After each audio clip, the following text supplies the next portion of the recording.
Welcome to students. In last lecture we discussed about different criteria of classification of animals from body segmentation, body plan, germ layer, symmetry, coelom. Okay, various criteria are there to classify animals, and on that basis we classified animals into different minor major phyla. So there are 10 major phyla and 20 minor phyla of animals. Phylum is group of animals simply. So here, out of those 10 major phyla, we had to study the first one right here called phylum Porifera. Porifera is the word which implies porous animals. तो इसमें ऐसे सारे animals आ जाते हैं जिनके body में होते हैं minute pores. You can just observe this cycon. Cycon is a member of sponges belonging to phylum Porifera. तो ये सारे एनिमल्स पोरस होते हैं, इनके बॉडी में माइन्यूट पोर्स आपको दिखाई देंगे, इसका मतलब है वो है poriferan, right. So here these animals are found in water. They are aquatic animals of course and they are found in marine water mostly, but some members are found in fresh water as well. तो वो पानी में कैसे रहते हैं, क्या वो single होते हैं या वो ग्रुप में होते हैं, फ्री स्विमिंग होते हैं या सेडेंटरी यानी बॉटम से अटैच होते हैं. तो ये हर फॉर्म में आपको मिलेंगे, ठीक है. ये कॉलोनियल भी होते हैं, ये सॉलिटरी भी होते हैं, फ्री स्विमिंग भी होते हैं और सम टाइम सेडेंटरी भी होते हैं attach to bottom substratum by their base. तो ये बेस से अटैच भी हो सकते हैं. तो इन एनिमल्स में आप देखिए सिंपली बॉडी स्ट्रक्चर बहुत ही कॉमन और सिंप्लीफाइड होता है, राइट. इनको आप कह सकते हो animals with cell aggregate body plan, ठीक है. सेल एग्रीगेट बॉडी प्लान इसके अंदर आपको दिखाई देता है. Very simple, cell aggregate body plan. Okay, simplest body plan कौन सा होता है? Cell aggregate body plan. इसमें कोई भी टिश्यू और ऑर्गन फॉर्म नहीं होगा एनिमल्स में, सारे के सारे सेल्स होते हैं बस. एग्जाम्पल, ये यहाँ पे सेल आप देख पा रहे हो, कोएनोसाइट क्वालस सेल्स, ये अंदर की तरफ होते हैं यहाँ पे, ठीक है. तो इसी टाइप के अमीबॉइडल सेल्स होते हैं, कुछ स्पॉन्जिन फाइबर कंटेनिंग सेल्स होते हैं जिसको आप स्पिक्यूल्स कह सकते हो, कुछ आर्क्योसाइट्स होते हैं, ठीक है. अलग अलग टाइप के सेल्स इसमें मिलते हैं. डिवीजन ऑफ लेबर ये प्रोमिनेंटली हुआ नहीं है. तो ये ऐसे सिंप्लीफाइड एनिमल्स है पोरीफेरा जिसमें कोई भी ऑर्गन नहीं है और ना ही कोई टिश्यू है, सिंपली है तो बस सेल्स. इसलिए सेल एग्रीगेट बॉडी प्लान को ये बिलोंग करते हैं, राइट. इन एनिमल्स में अगर आप देखो तो आपको कोई भी सिमेट्री नहीं मिलेगा. These animals are asymmetric animals. कोई भी सिमेट्री नहीं है बॉडी में, किसी भी प्लेन से थ्रू द सेंटर आपको दो इक्वल पार्ट्स नहीं मिलेंगे. That's why they are asymmetric animals and they are diploblastic animals, ठीक है. दो जर्म लेयर से ये एनिमल्स बनते हैं और इनके दो जर्म लेयर्स जो है इस तरह बाद में डिस्टिंग्विश हो जाते हैं. बाहर का लेयर पिनेकोडर्म कहलाता है बाहर, और अंदर का लेयर जो है उसको कोएनोसाइट्स कहना है या फिर कोएनोसाइट से लाइन कोएनोडर्म, ठीक है ना. अंदर वाला लेयर क्या कहलाता है? कोएनोडर्म, अंदर की तरफ का, और बाहर वाला जो लेयर है उसका नाम है पिनेकोडर्म, आउटर प्रोटेक्टिव लेयर. ये है अंदर की तरफ की ऐसे लेयर जिसमें खास सेल्स आपको देखने को मिलेंगे. तो इसके थोड़े बॉडी फीचर्स देख लेते हैं so that you can get idea about the animals. So here there are various important examples including sycon, ठीक है. आप कह सकते हो स्काइफा, राइट. यहाँ पे होता है Euspongia, very common and important example Euspongia, right. इसको आप कह सकते हो बाथ स्पॉन्ज.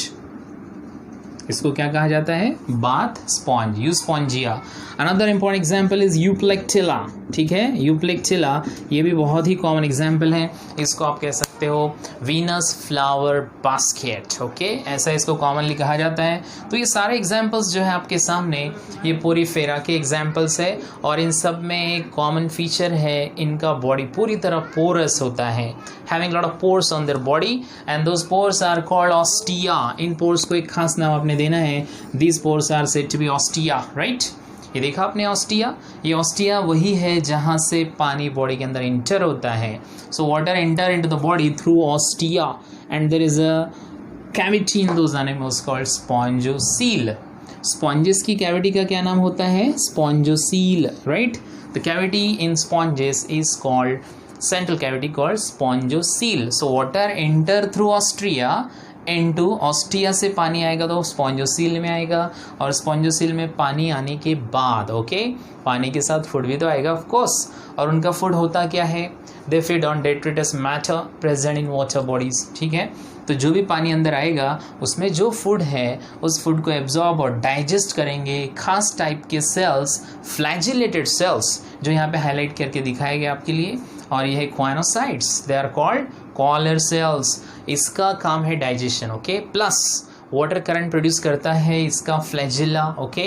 बहुत सारे फ्लैजिली जब एक साथ काम करेंगे तो वो वाटर को पुल करते हैं बाहर की तरफ, जिससे पानी यहाँ से निकल जाता है, ठीक है ना। सो water enter into the body through minute opening spores present through out the body surface called ostia, and water leave the body through large single terminal aperture or opening called osculum guarded by ciliary outgrowths, okay।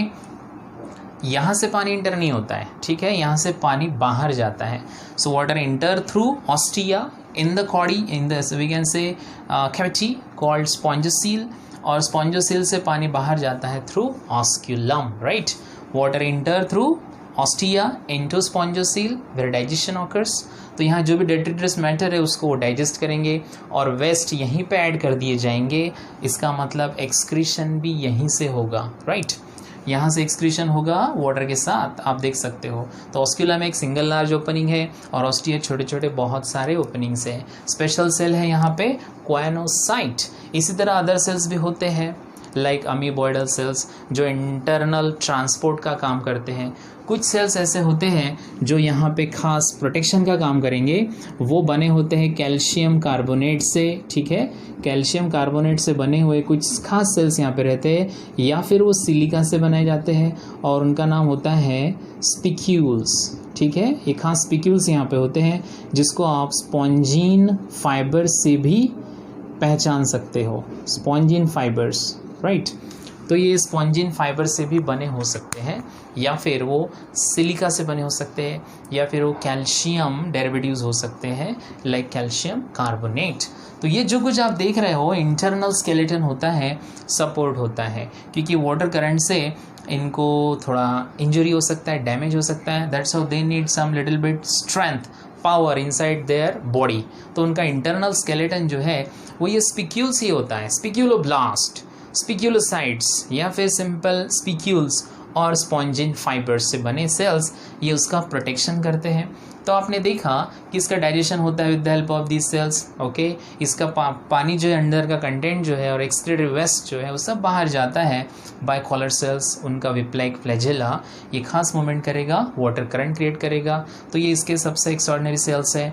Other sales हैं अमीबॉइडल sales, वो circulation करेंगे। और कुछ sales होते हैं जैसे कि spicule या स्पिक्यूलोसाइट्स या स्पिक्यूलोब्लास्ट, वो इनका स्केलेटल सपोर्ट प्रोवाइड करेंगे। और कुछ सेल्स होते हैं जिसको आप कह सकते हो आर्कियोसाइट्स, रीजनरेटिंग सेल्स, जो जेम्यूल फॉर्मेशन में हेल्प करेंगे। इस तरह अलग अलग टाइप के सेल से ये बनाए जाते हैं डिफरेंट टाइप के स्पॉन्जेस। और इनमें हमें पढ़ना है इनका रिप्रोडक्शन कैसे होगा। तो रिप्रोडक्शन ये दोनों मेथड से इनमें पाया जाता है, asexual as well as sexual. Asexual reproduction अगर आप इसके बारे में कंसिडर करते हो तो यहाँ पे 3 पॉसिबिलिटीज़ पाए जाते हैं एसेक्सुअल की। एसेक्सुअल रिप्रोडक्शन में 3 डिफरेंट पॉसिबिलिटीज़ है। नंबर 1 फ्रेगमेंटेशन, ठीक है। ये फ्रेगमेंटेशन भी दिखाते हैं, इनके पास बडिंग का भी फैसिलिटी है और साथ में इसमें जेम्यूल फॉर्मेशन भी होता है। Gemmule formation, special reproductive bodies, okay.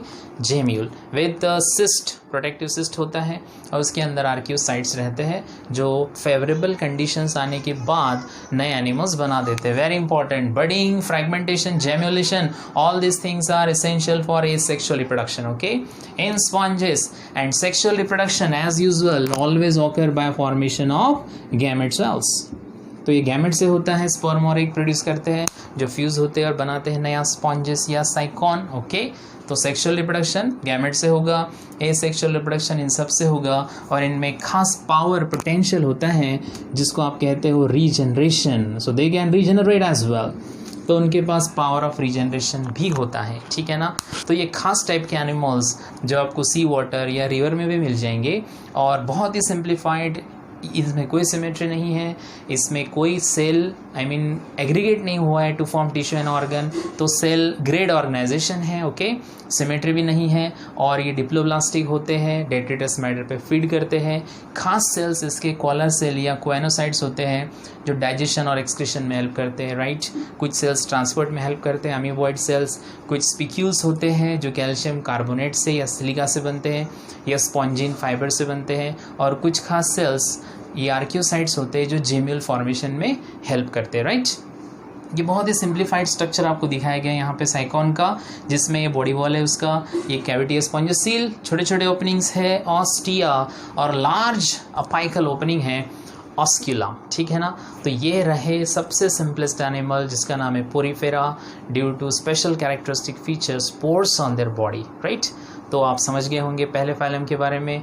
इस वीडियो को 2 से 3 बार अगर आप देखोगे, सुनोगे, राइट, तो पूरी तरह आपको लर्न हो जाएगा और सारे कैरेक्टर्स आप लिख पाओगे। It is beneficial for state board as well as for entrance examinations, right? So hope you get everything idea about the poriferans, ठीक है। इसको आप अच्छी तरह सिंक्रोनाइज स्टडी के फॉर्म में इसके आप नोट्स भी बना सकते हो। वीडियो को आप थोड़ा अगर म्यूट करके देखोगे या फिर पॉज करके देखोगे तो आप इसके नोट्स भी बना पाओगे, ओके। Thanks for watching.